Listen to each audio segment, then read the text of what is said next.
નમસ્કાર મિત્રો, આપ સૌનું સ્વાગત છે આજના નવા વિડીયોમાં। મિત્રો આજે આપણે વાત કરવાની છે પીટીસીની બેઝિક માહિતીની। મિત્રો પીટીસી એટલે એ અત્યારનું ડીએલઈડી એટલે ડિપ્લોમા ઇન એલિમેન્ટરી એજ્યુકેશન।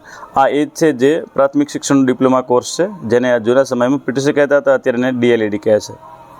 પીટીસીનો અત્યારે ક્રેઝ વધી રહ્યો છે, આપ સૌ જાણો છો તેમ, કારણ કે સરકાર આવતા 10 વર્ષની અંદર જે શૈક્ષણિક કેલેન્ડર બહાર પાડ્યું છે એ મુજબ 1 લાખ જેટલા શિક્ષકોની ભરતી કરવા જઈ રહી છે। સાથે સાથે આ વર્ષમાં એટલે કે 2026માં હમણાં જ એપ્રિલ માસમાં 11,000 જેટલા પ્રાથમિક શિક્ષકો માટેની જાહેરાત આવી હતી અને તેમાં માત્ર 11,000 જેટલા જ ફોર્મ ભરાયા એવા અંદાજો છે। તો મિત્રો આના આધારે કહી શકાય કે આવનારા 10 વર્ષની અંદર પીટીસી માટે એક સારો સ્કોપ છે। તો હવે આ પીટીસીમાં ફોર્મ કોણ ભરી શકે, એમાં વયમર્યાદા કેટલી હોય, શૈક્ષણિક લાયકાત શું હોય, આ બધી જ ચર્ચા વિગતવાર આપણે વિડીયોમાં કરવાના છીએ। સાથે પીટીસીની જાહેરાત ક્યારે આવવાની છે એની પણ ચર્ચા આપણે વિડીયોમાં કરીશું। તો વિડીયોમાં છેલ્લે સુધી સંકળાયેલા રહેજો, વિડીયો ગમે તો લાઈક કરી દેજો, બીજા મિત્રો સાથે શેર કરજો અને આવા જ ઉપયોગી વિડીયો માટે અમારી ચેનલને સબસ્ક્રાઈબ કરી લેજો। તો ચાલો શરૂ કરીએ આજનો નવો વિડીયો। મિત્રો પીટીસી કોલેજની વાત કરીએ તો પીટીસી કોલેજ મુખ્ય રીતે 3 પ્રકારની હોય છે। એક પુરુષો માટેની, બીજી મહિલાઓ માટેની અને ત્રીજી મિશ્ર કોલેજ। આ 3 પ્રકારની પીટીસી કોલેજમાં તમે જે પણ પસંદગી આપો એ પ્રમાણે તમને કોલેજ મળવાપાત્ર હોય છે।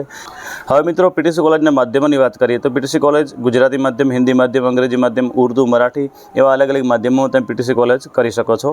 તમે જે પણ માધ્યમ એડમિશન લેવા માગતા હો એ માધ્યમની અંદર તમારે ધોરણ 10 પાસ કરેલું હોવું જોઈએ। મતલબ કે જો તમે ધોરણ 10 હિન્દી માધ્યમમાં કર્યું હોય તો તમને હિન્દી માધ્યમમાં એડમિશન મળશે। એવી જ રીતે જે મિત્રો ગુજરાતી પીટીસી કરવા માગે છે એમણે ધોરણ 10 અને 12 ગુજરાતી માધ્યમમાં પાસ કરેલ હોવું જોઈએ। એટલે કે ગુજરાતના મોટાભાગના જે ઉમેદવારો છે ગુજરાતી વિષયની ભાષાની જે પીટીસી કોલેજ છે એમાં માન્ય છે।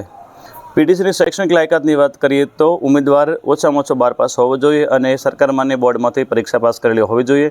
તો મિત્રો આર્ટ્સ, કોમર્સ અને સાયન્સવાળા કોઈપણ વ્યક્તિ આની અંદર એડમિશન લઈ શકશે। ઉત્તર બુનિયાદી અભ્યાસક્રમ હોય તો પણ આમાં એડમિશન મળવાપાત્ર છે।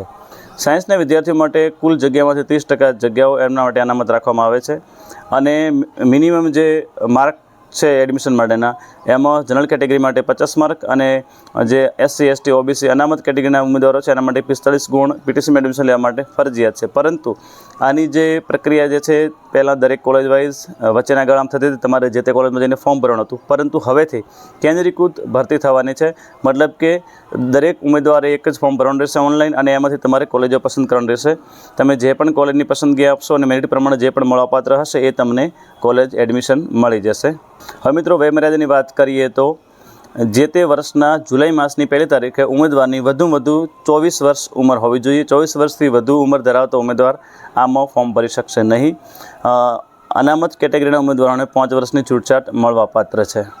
જે ઉમેદવારો અત્યારે 12માની પરીક્ષામાં ફેલ થયા હોય એની પૂરક પરીક્ષા આપે છે અને પાસ થાય છે તો શું એ પીટીસી કોલેજમાં એડમિશન લઈ શકશે? તો ના મિત્રો, એમણે 1 વર્ષનો માટે ગેપ મૂકવો પડશે અને 1 વર્ષ પછી જે નવી જાહેરાત આવશે એમાં એમણે બીજા વર્ષની અંદર એડમિશન મળશે। હવે મિત્રો ઘણા બધા મિત્રોનો પ્રશ્ન છે કે પીટીસી સાથે BA કરી શકાય કે નહીં? તો મિત્રો પીટીસી એ ડિપ્લોમા કોર્સ છે, જ્યારે BA ડિગ્રી કોર્સ છે, પરંતુ તમે પીટીસી રેગ્યુલર કરતા હો છો એટલે BA રેગ્યુલર કરી શકાય નહીં। એના માટે તમારે જે એક્સટર્નલ BA છે એ કરી શકાય, જેમ કે બાબા સાહેબ આંબેડકર ઓપન યુનિવર્સિટીની અંદર તમે એક્સટર્નલ BA કરો તો એ વેલિડ ગણાશે।